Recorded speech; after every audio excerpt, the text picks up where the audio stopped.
All right, short-term rental management. It is glorious yet again Tuesday, and we're happy to have you here. Thanks for being with us on this wonderful morning. If that's when you happen to listen, if you're on time like I am, and I've got Nick today. Nick is he's based primarily in Costa Rica and has a property management company, but has a lot of experience in Costa Rica rental real estate. So, Nick, tell us about yourself and how you got started. Well, thank you. First of all, I want to thank you for the opportunity, and this is wonderful. So, thank you. Yeah, so it all started almost 20 years ago. So, a friend of mine had asked me, that guy I had known for years, said, well, let's go down to Costa Rica and buy some land. And at the time, I was doing corporate strategy and marketing. That's my undergrad is from Cornell, and my MBA is from Kelley School of Business at Indiana University. And I said, sure, what the heck, let's do it. Let's just for fun and have a passive income. We flew down and ended up buying about 750 acres of land, of which 70% was in the jungle and in the mountains, and it was absolutely beautiful. And that has that snowballed. We ran into a lot of issues with that. I'll tell you, that's not as easy to develop real estate anywhere. But I can tell you in Costa Rica, especially when you're on the environmental side, there's a lot of rules and dealing with a lot of partners, as I think a lot of your listeners understand. Once you start bringing in a few partners, things can get a little challenging. So, yeah, but we went from there. We started selling some lots, and we started a real estate company then, a brokerage company. We had 3 offices and about 15 agents out selling. And then the crisis of 2000, the late aughts, the 2000, it really hit Costa Rica about 2010, 2009 to 2010, and carried through about 2013. And during that time, it allowed me to really start digging into numbers and things, and there were some irregularities. We ended up separating with my business partner and shutting down the brokerage firm, which was a great decision at that time. And at the same time, I had built my first house, my house, and it was put it up on Verbo in 2009 in Costa Rica. So, and that just started its own journey. And then when the partnership broke up, I ended up with another 150 acres at a different location next door to a golf course, of which I've spent the last 15 years finalizing permits and designs and everything else. And we were getting ready to launch this year, end of year 2024. So that would be 175 home residential real estate development next door to a golf course in Costa Rica. But as of right now, day to day, at the same time, renting my house out from 2009, in about 2018, 19, I officially launched with Abigail Vargas, OSA Property Management. So we are a property management vacation rental company. We manage about 50 homes up and down the coast of Costa Rica. So if you're familiar, basically from Jaco down south to Ojochal, that's just down the Pacific coast, southern Pacific coast. And we have owners from Belgium and France and the United States, and we have guests as of last count from about 24 countries this year. So we have about 30 employees and 3 offices, and those employees are part of a service company that I own also, that handles all the cleaning and all the maintenance. And so that we spun that out for a couple of different reasons. But yeah, so we stay very, very busy. I love it, right? It has its own challenges, as every property management company does. And dealing with owners that are around the world in different time zones, and dealing with different laws and rules and labor laws and registration laws, and increasing registration laws as again, everyone in the short-term rental world is going through right now, and trying to stay on the forefront of all of those. Okay, so remind me what year this was that you made this original trek? 2005, March 2005. And where did you live at that time? Minneapolis, but I was in Minneapolis, which is where I still spend about half my time. I am a permanent resident of Costa Rica, but for my kids are up in Minnesota, so we go back and forth. I go back and forth all the time, and my kids come down with me a couple times a year, and I'm up here, back and forth. So wait a minute, 2005, you're from Minnesota. Yes. And some friend of yours says, let's get on a plane and go buy real estate in Costa Rica. That's it. Had you ever been there? Nope. I had been to about 20 countries at that time. I'm not unfamiliar with other countries. Right. No, and I love to travel. So I thought, I mean, it's on my list to visit anyway. So, and at the time, I had enough investments elsewhere. I had a couple condos here in the Twin Cities. I was kind of not tapped out. I had some money that I was willing to go a little higher risk with, and that call came in at a perfect time. Yeah, just flew down and said, let's figure this out. Oh man. And no, no experience in real estate either. Just owning investment property. But Oh, you no, did have besides, an investment or two, rental house. yeah, we had some condos here in the Twin Cities with another a business partner who I'm still friends with. Yeah, And you were renting those long term. yeah, college students. They were around the University of Minnesota. Oh, okay. So, Okay. yeah. So you get to Costa Rica. This sounds like a movie here. I mean, you get to Costa Rica. How old were you? I was it's almost 20 years ago. I was 30, about 30, 31. So you get to Costa Rica, you get off the plane and you go poke around and you say, we're going to go buy 750 acres in Costa Rica. Yep. The guy that headed up the group said he's been talking to a real estate agent and he's got this piece of property that, we're going to go see. I said, great. Now, bear in mind, no one in the group spoke a word of Spanish. I knew some. So I was the most advanced and I had taken Spanish, 12, 13 years earlier in high school. So that was our extent of, and there were 10 or 11 of us down there. And all in these rental cars. And our real estate agent was from the United States. So we had that connection. But, at that time, Costa Rica was really, especially in our area, it's the last area of Costa Rica to be developed. And at that time, I mean, there was no bank within an hour and a half. I mean, we were still using traveler's checks when I think about it. I mean, think of that. Wait a minute. Looking back on it, was this realtor like sketchy or did they know what they were talking about? No, he knew what he was talking about. He's still down there and he's still very successful. Oh, so yeah, he was a pioneer, really. Yeah, pretty interesting. Okay, so you buy the 750 acres. How much does this cost? This is gold. I Yeah, have no idea this is it, going to be so fascinating. So yeah, how much did this 750 cost? $1 million. $1 million. And you went in on Yeah. this with how many other dudes? About 10. They're about People. People. Yeah. They're all guys, but yeah, they're Okay. 10 guys. And I knew half of them. So again, you can imagine the dynamics that quickly unfold. Each guy puts in 100, or are we financing? No. There's no financing in Costa Rica. So it's where cash does a guy at 30 years old get the 100 grand? Where did you get you the 100 grand? You had a job? I was successful with my career and my other investments. So and no significant other or children on the horizon at this point? I had just gotten married. Okay. And she didn't think that this was a wild, wacky idea? She thought it was a horrible idea. Okay. I would expect you know what? And with that said, so did, my father was very successful corporate. He was chief operating officer at Land O'Lakes for 20 years. So he was very corporate. And when I went down there and I sent the money down, I quote, like, you are effing crazy. Right. Don't do that. But here's my thing. I'm okay when dad thinks it's crazy. But when wifey or future wifey thinks it's crazy, then it's time to maybe slow down. Right. Everything I've ever done. It's an ex-wife now, if that means anything. Well, now we're getting some juice. All right. Okay. But hold on. All good. So we did go down. Did this become successful, the 750 acres? Were you able to make it work in some capacity? We cash flowed it enough to where we thought we were on a roll. And we sold some lots. We were starting to get some money back. And then, of course, that's where you start learning. Now, remember, this area of Costa Rica, pretty much up and down the coast at that time, where we were in the mountains, had no electricity, had no water. It had a 4x4, four-wheel drive access only. That's still true today. So we had to pay the engineers. We had to get an engineering study. We had to put in 2 kilometers of electricity. I mean, this is really, really developing land.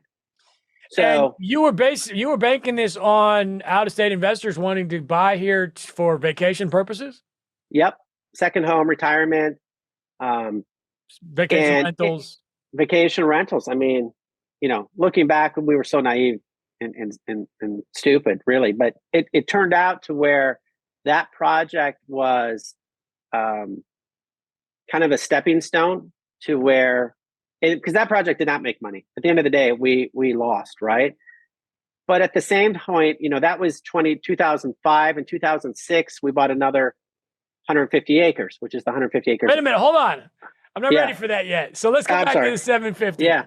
The plan was originally to maybe build on it and sell those, or just subdivide it and get subdivide, put lots on there. From day one, you were never going to build.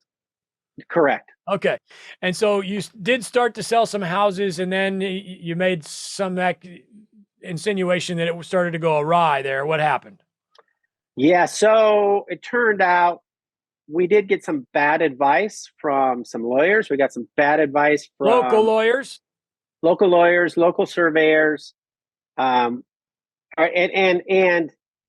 disagreement amongst lawyers, which one turned out to be 100% correct. And the other issue that took place very early on, there were 10 people, and kind of the dynamics that you just asked about, like other people or spouses questioning things. So some of the other spouses started getting on, not real thrilled with the investment.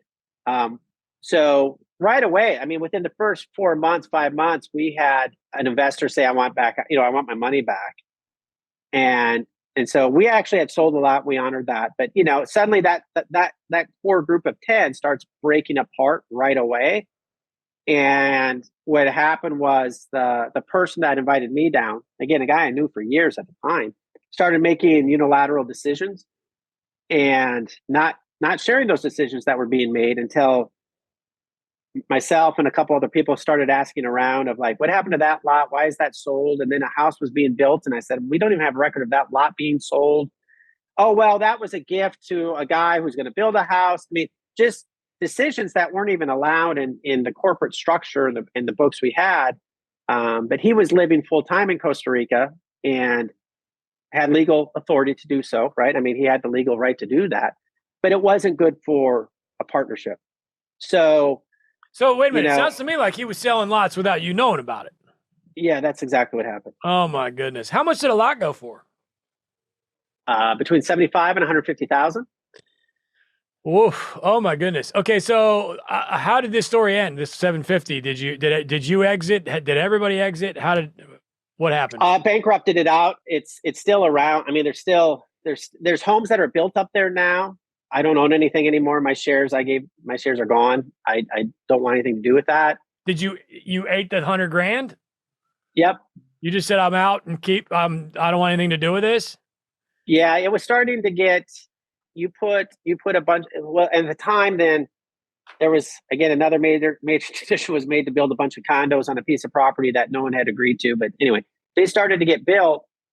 And again, a couple of the other partners ended up with free condos. And then there was threats of lawsuits and all of this and missing money or misappropriated money, I'll call it, to keep it. But complete misappropriation of money. And as we started to investigate during the financial crisis, right? Then the financial crisis hits, and that just was a super emotional, super charged time as people who have invested and trusted, the guy who was heading this up. And as a shareholder of the whole project, we didn't know what was going on. We couldn't get a straight answer. And then it became, we had board meetings, right? Then you'd have a shareholder meeting. And at one point it was 52%, 48%. There were like two groups, two factions. So, at that point, it's just, that's a disaster, right? And that's the challenge of bringing, and that was the other challenge, right? The head of the group started parceling up. At the time, we had 10 shareholders, all about, it wasn't a straight 10%, but it was about 10% per shareholder. Well, as we bought other shareholders back, right, when they wanted out, then this other guy started signing off 1%, 2% owners. So suddenly it becomes this big group of people.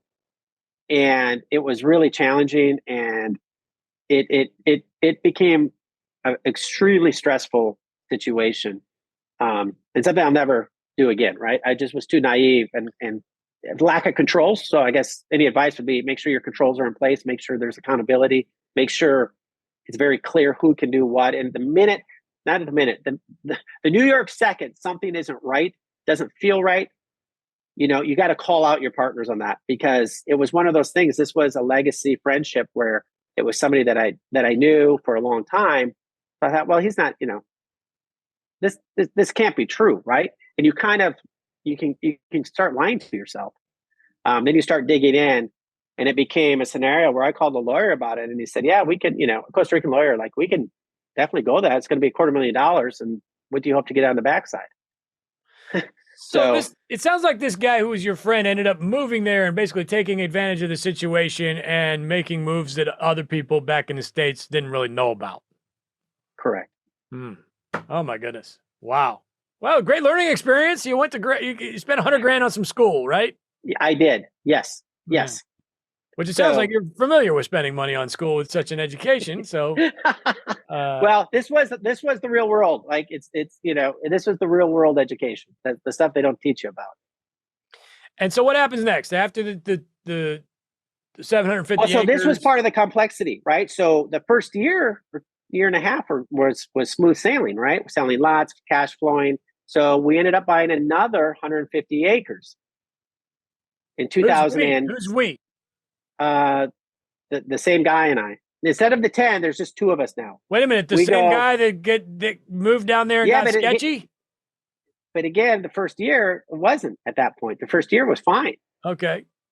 So then the next year we buy a 150-acre tract of land closer to the beach. How much was that? $1 million. And it's 50-50. No, we ended up going to people we knew, friends and family, right? And just saying, this is another project we're working on. Same thing. We had, I want to say 8 or 9, maybe 10 investors at the time. So what we did with that this was a pretty interesting concept we did. I'm still a fan of it, but I would modify it a little bit. What we decided to attract investors, we said, look, we're buying this land. It's $1 million.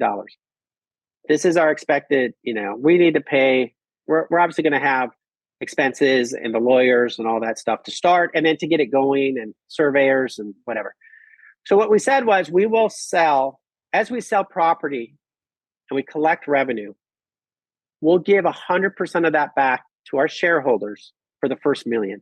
So everybody's made whole. Then we start getting our cut. So we weren't doing straight 10%. That time we were selling shares for a price, I don't remember the price, like $40,000 for 1%.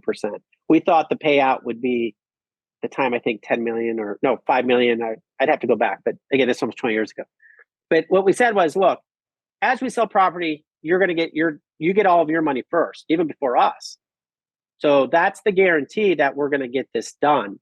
And we want to get it done quickly. So same thing. That starts going really well. That's in 2006. In 2007, we ended up buying 250 acres next door to the 150 acres. And So wait, at what yeah, point did this go sketchy with the original and you lost 100 grand? That hadn't happened yet. that hadn't happened yet. Oh, It was during the time we bought this third piece together. okay. And we had we want to put in a golf course, or he did. So I said, oh, I don't know anything about that, but okay. So at that point, he went out to an investor group he knew, started raising money. And then that's when things started going a little sideways, was during this, there was a golf course project. And it's like, you know what? As anyone who's built a golf course, the ongoing costs are really expensive. I said, I want out. At the same point, the financial crisis was starting to hit. So we're talking 2000. This would have been around 2008 or 9. My first child's born in 2008. My son's born in 2010. I mean, so there's a lot of family stress, family situation. The world's collapsing, and at the same time, I'm starting to notice the irregularities. So I start pulling out, and I start saying, "Look, I don't want to be a part of this project. I don't want to be a part of this one." And at the time, we had the real estate company. We had bought and built a real estate office, physical office. And you started a brokerage down there? Yeah. And you were right selling, away. so you were basically brokeraging the lots yourselves. Correct. And then we would broker other, just a general brokerage firm. And you were doing, you were selling properties to international people like all the Yep. time. Just say, hey, call me up if you want to buy a vacation house in Costa Rica. Yes. I mean, at the time, it was just crazy. Up and through 2007, I mean, up until 2008, but in 2007, people would walk into our office and say, I've got $400,000 to spend, and I leave in 2 days. I need to buy something. Like, okay. We Kind of knew sounds like another, 2021, doesn't it? right. Well, there was another real estate agent that we had a good relationship with. When potential clients would come into his office and they say, "I want to buy," he'd say, "All right, we're going to put a $5,000 charge on your credit card right now, and if you don't want to agree to that, then just walk out the door because in another hour someone's coming in to buy something." I mean, it was wild, wild west. This episode is brought to you by Short-Term Rental Listing Advice. Join this Facebook group and post your listing to get advice from other hosts, including myself, on how you can improve your listing. Or just post your property so you can show off. Join us at strlistingadvice.com. That's strlistingadvice.com. Wow. Wow. Yeah. Which we did see a little of that in 2021, 2020. Right. Yeah. Yeah. Yeah. I mean, we don't, I don't even touch real estate sales, brokerage sales at all right now. So, but yes, I was watching and obviously in Costa Rica, we still see it. There's still been a big run up. It's just now starting to cool off. I mean, as we start managing properties, yeah, it's been a 5-year run. It's unbelievable. 4-year run. But you're not seeing the bottom drop out like you did in the 09. No. Things are pretty healthy and smooth there. Yeah. I mean, look, there's no financing. So what happened was the reason why the collapse, the collapse did happen in Costa Rica. It was just delayed. And the reason for that is the owners that had their second home or third home in Costa Rica, as the crisis is hitting their first home, whether that's primarily the United States or Canada, it was like they were just holding off, saying it's not going to get any worse in the United States. When things started to collapse and mortgages had to get reset and all of that other business and the economy collapsing or people losing their jobs, then it all hit at once. And people started saying, I need cash flow. So I'm going to sell my property in Costa Rica. I'm going to sell my house. And it's as if it all hit within a 6-month period. And I mean, prices collapsed 60%, 70% through 2013. And then they've been coming up since. And then, but the big run has been since COVID. And you're not seeing anything resembling what that was like today, because things are definitely a little slower now, aren't they? I think they're slower in terms of transaction time, but that's a reflection of the price. I mean, I think the prices potentially will pull back a bit in Costa Rica. It's quality, right? The quality stuff is always going to have a high value, right? Proximity to beach, incredible ocean views. There is a global market for that. Those homes always hold their value better than an average 3-bedroom in the mountains with okay ocean views. Like those are the ones that are more susceptible to big swings up or down. So there was a big swing up. I think, as we look at the property management side of things, it's, we're looking for properties that have uniqueness of some sort. That's a change in our strategy, just because of all the construction that's taken place. Supply has gone up in Costa Rica a lot across the country. So if there's going to be any slowdown, we would expect to see that. The problem is there's no MLS in Costa Rica. There's one that's set up. Rebecca Clower out of Guanacaste. She's been part of a group that set that up. But again, that's not by law and it's not mandated. And as of now, there's still very little traction. It's been something that's been planned for 20 years since I've been going to Costa Rica, but that has to have some sort of teeth into it, and it doesn't have it yet. Okay. Fascinating. All right. So the golf course, back to the golf course. That disappeared. Is he still doing that? No, he's out. I mean, there was a warrant for his arrest for a while. So yeah, I was going to say, like, where's this guy now? Florida. Oh, okay. That's where I am. Well, be careful. So arrest for what? Fraud or something? As I understand, yes. It wasn't. I wasn't involved with that case. All right. Well, you got out. You got 100% out, and then what? So did you? So when we broke everything, we broke up. Like we basically did we did a business breakup. I said, you take this, you take that. I'm going to take this, and so what I got was his shares of 150-acre development. During the crisis, then we started buying out our shareholders because we had ongoing costs. I mean, anyone with the development, raw land knows there's still costs beyond taxes, right? We still had maintenance costs. We still have engineering. we were designing it and planning out 150 acres. That takes a lot of roads, planning, and all sorts of stuff. And so by that time, all of our shareholders had been made whole. We had sold enough lots on that 150-acre project to make everybody whole. But we had never done a cash call, and we were funding it ourselves. By we, it's my father and I. And so we went to the shareholders and said, look, we can either cash call you or buy you out. So we bought out all the shareholders. And so now my brother and I own 96% of it. And then Costa Rica, our project manager, has the other 4%. So that way there's skin in the game for the project manager, also for budgets and everything else. So after all of that, I have 150 acres. This is right around 2009 and 10. My house is built. It's on Verbo. And we're just kind of waiting for everything to calm down a bit in terms of business relationships, shareholders. We ended up buying the last shareholder out like in 2015. I mean, it took a time. It took a while for us just to get kind of work through all of that. And then when I took over that 150 acres, there were some challenges we had to do with changes of laws for developments, road widths, things like that. All these things that we had planned out and paid an engineer for, suddenly we had to redo. And that's when I took over that project, officially took it over in 2010. The first thing I did was my project manager said, go get this property resurveyed. It's 150 acres. It's a lot.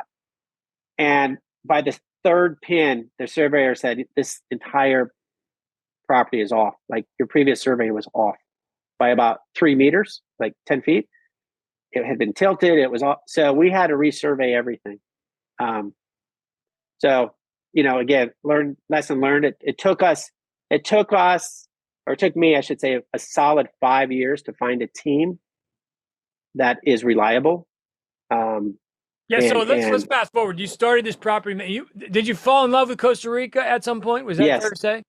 Right away. It reminded me. So I've spent some time as a student and working in Australia, and it reminded me of the jungles of Australia, right? Just really, really kind of raw, super friendly people, like really friendly people. And right away, it was just right away. So, and the Pura Vida spirit, right? Pura Vida is like the Australian no worries. Pura Vida is a greeting. It's a when you say goodbye to somebody, it's good morning.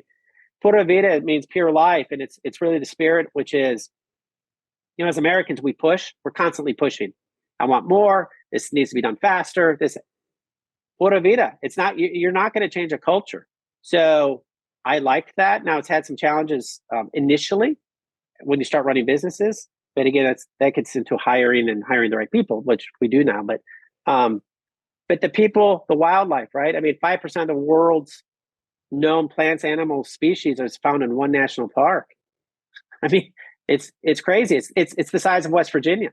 So you have this about 25% of the country is protected. So you have this small country, super concentrated with wildlife, and there's more bird species in Costa Rica than the United States and Canada combined. So if you're a birder, it's a great place to go. And it has more microclimates than the United States and Canada combined, because it's got the Pacific Ocean, the Atlantic Ocean. It has 13,000-foot mountains. It's got dry savanna jungles. Now, hold on. This pitch, you use this pitch on prospective clients as well, right? Like, come on down. That's what I'd say. And then once they're down there, they get it. Yeah, you get it. Okay. So then at some point you said, listen, there is money to be made here. I want to invest my life here. Oh, you got the hose fully mug. Nice. Oh yeah. And so you said, let's go ahead and do the property management side of things. I guess, honestly, that's probably the next logical step to take here. So when did that all come about? The property management was, like I said, in 2009, I was managing the property. We had built a couple homes on this 150 acres, 3 or 2, I guess, or several, 3. So I was managing 4 homes and on spreadsheets and saying, I know there's a market for this. I know there's a market. I can't find the right person. Again, remember, I'm flying back and forth. So I can't find the right team or the right people, because even on my own house, you need a repair. You pay somebody to fix it. You show up a month later, hasn't been done. They've said it's been done. It's just the lack of accountability. And so I was actually in a meeting for my development, my 150 acres, as water is critical in Costa Rica. For us, it's water mitigation, but the water supply, again, buying land, raw land in Costa Rica, we had no water, no electricity for any of the tracts of land we bought. So you have to go and build water systems and get permission. Because in Costa Rica, you also do not own any of the natural resources. So if you find gold in your property, the government owns that. So whether it's gold or water, the government owns that, and you need to go through a whole process that takes years to get access to that water. Now, in our case, we actually didn't even have water pipes running to the property. So we need to find the water, then we need to get pipes, and that involves a local water board. So I was at the local water board at a meeting, and Abigail Vargas was there, and this meeting's all in Spanish. And I didn't understand a word, and we're trying to translate it. My project manager and my lawyer speak English, but we couldn't think of it. Abigail Vargas was the secretary at the water board, the ASADA, it's called, and she translated this word or phrase. And I said, "Oh, there's somebody else here that might be able to help me on the property management." So again, I'm still using spreadsheets, and I'm stuck at 4 houses. So I said, I went to pay my bill. Then once I said, "I need to talk to you about an idea I have." And so, she lived near the project. She lived near these 4 houses. And I mean, there's a whole story on that. But I said, "Look, I need somebody in country to help me out." And at the same point, she had always had a dream of running a home cleaning business. So I said, "Well, look, I've got some houses that need cleaning. Maybe we can help each other out." So that's how we started OSA Property Management. And it started where she was still working at the water board. So we would have to do check-ins at noon or after she got off work. At the time when she first started, she didn't have a driver's license, so we were paying for taxis. I mean, she was cleaning houses. She was bringing family members to clean houses, showing up late to work when a client arrives late for a noon check-in. I mean, this was absolutely, looking back, very, very funny, but it was always challenging and enjoyable. Wow. Okay. Man, so the property management company started what year? We would officially say 2019. Okay. And now you have what, 50 units? Yep. Okay, let's talk about that. So first question, how are you sourcing clients? Are they buying them with an agent friend of yours and then they come to you, or do they already own them? Or all of the above? All the above. We have a couple agents that have been very, very good to us. We have some agents that don't like us. And there's a reason for that, which is we do home inspections as well. And we give the honest truth. And real estate agents know that, and they don't want our honest truth until their agent has purchased the property. So, our most extreme example was we had a guest walk into our office, or a homeowner, and walk into our office and said, "We've got a house." Our real estate agent says it's ready to go.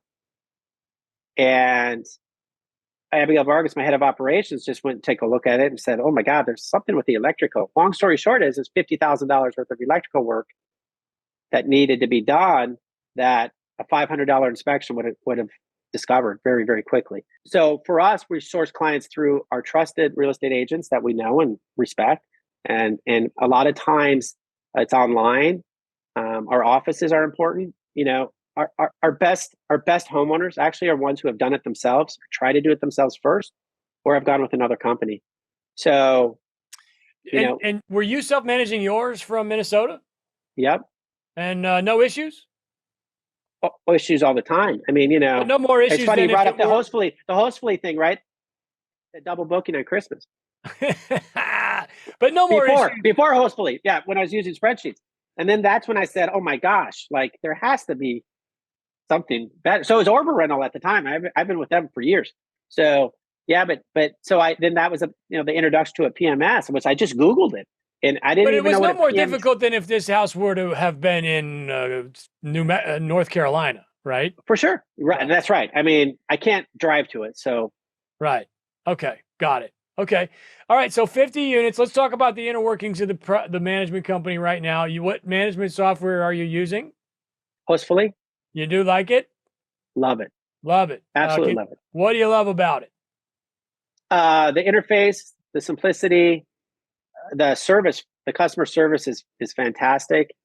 I've gotten to know David Jacoby and Margot, like the two CEOs. And Margot's been on the show. Margot's been on the show. She's great. Okay, yeah. So So both of them have, excuse me, both of them have rented from us.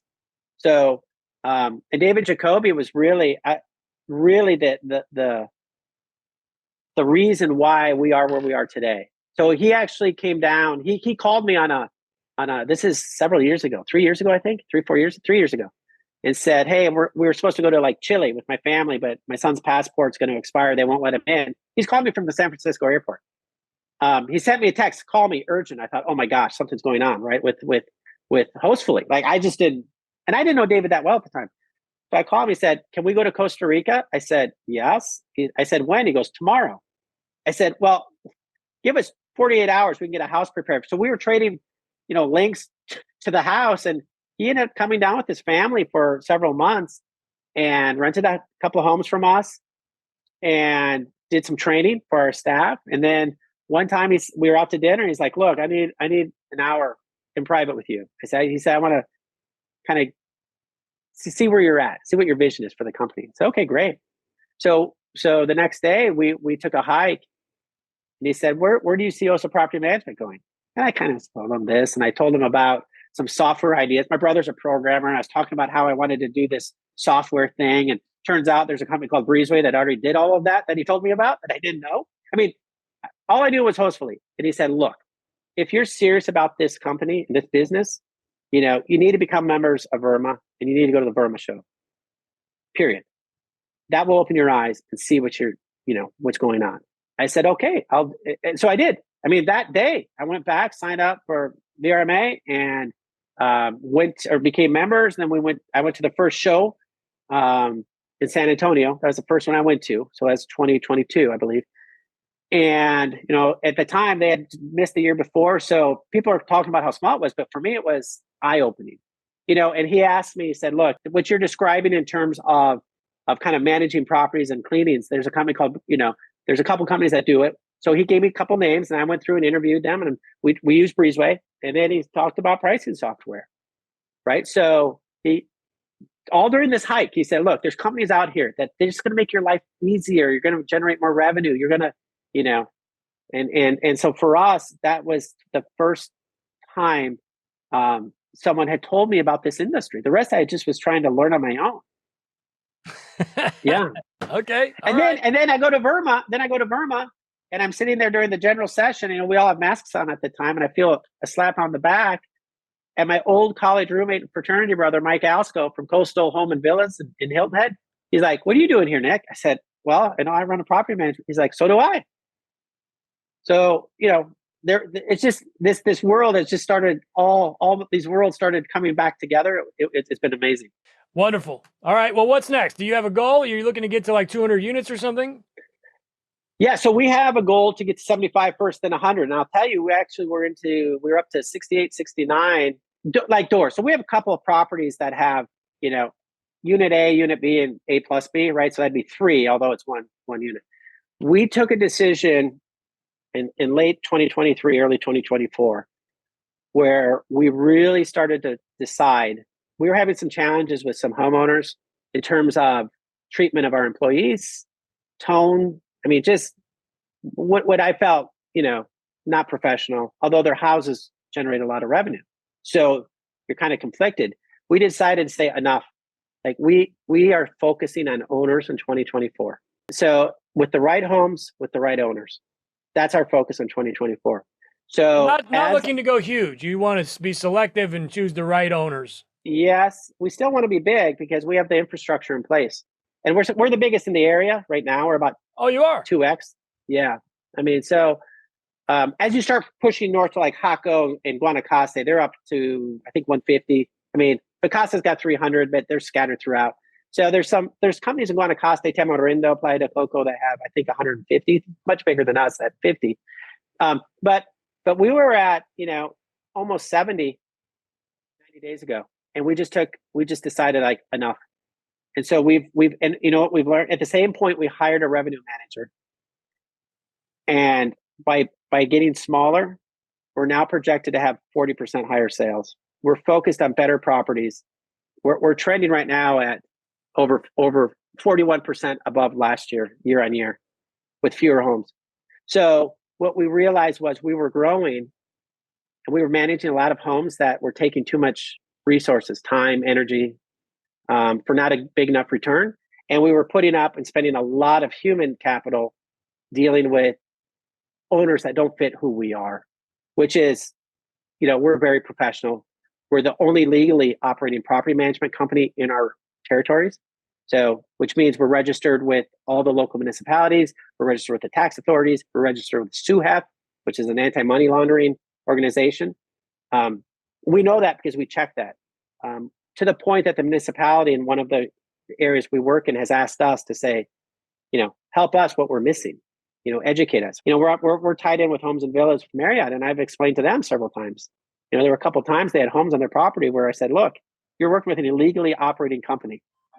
So, as this industry is coming under attack with regulations and stuff, it's in all of our best interest to make sure that all of us are following the rules, because then it becomes easy for regulators to put in terrible rules, that the New York City type rules that none of us want to see.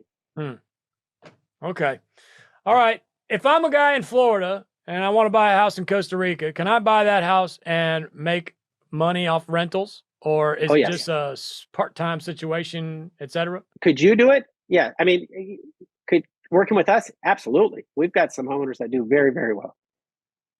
Interesting. But I got to buy it. And in Costa Rica, you own it. So it's not like Mexico. So as long as you're not 200 meters from the high tide mark, this is fully titled property in your name or corporation name.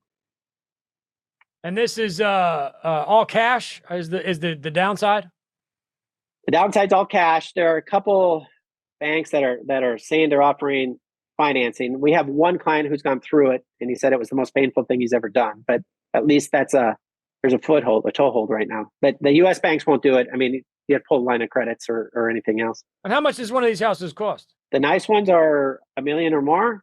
I mean, the best cash flowing ones, in terms of an ROI, you can get good ones for $300,000. It just depends what you're looking for.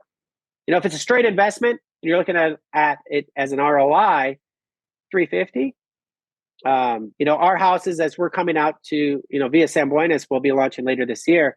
We're coming in the high twos. Those will do very well.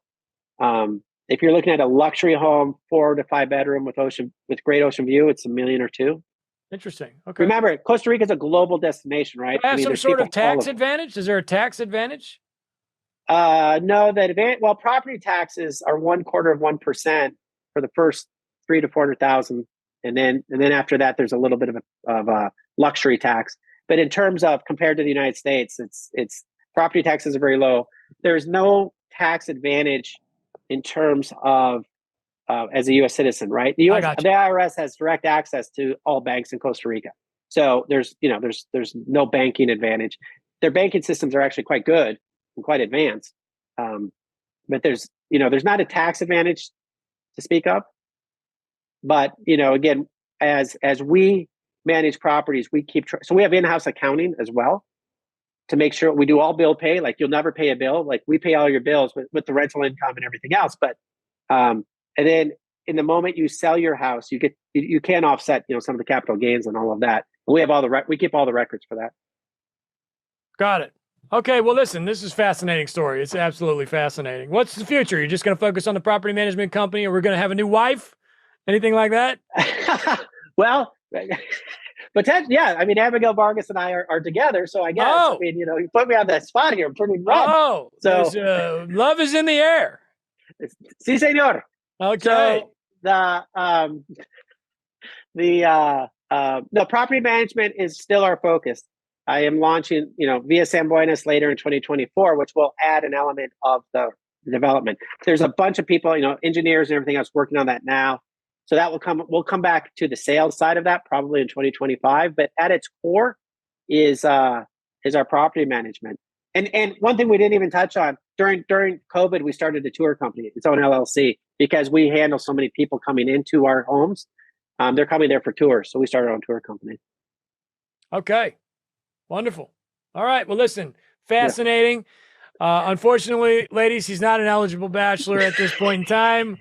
But I appreciate you coming on the show, man, and stay in touch. I love it. It's good stuff. Yes, sir. I appreciate the opportunity. It was fun. What's your management company called again? OSA Property OSA. Management. What does that OSA mean? Property Management. OSA is actually a region in Costa Rica. Oh, that's the name of the area. Yeah, yeah. I tell you what, real quick. I named it that because for SEO reasons. Right. I needed property management in the name, and OSA is only 3 characters. So. Yeah, why complicate things? You make people confused when you come up with these weird names. It's just That's right. Like the short-term shop. That's right. It's exactly the same. Sense. But anyway, all right, brother. Appreciate it. Thanks for hanging. It's short-term rental management. Don't overthink it.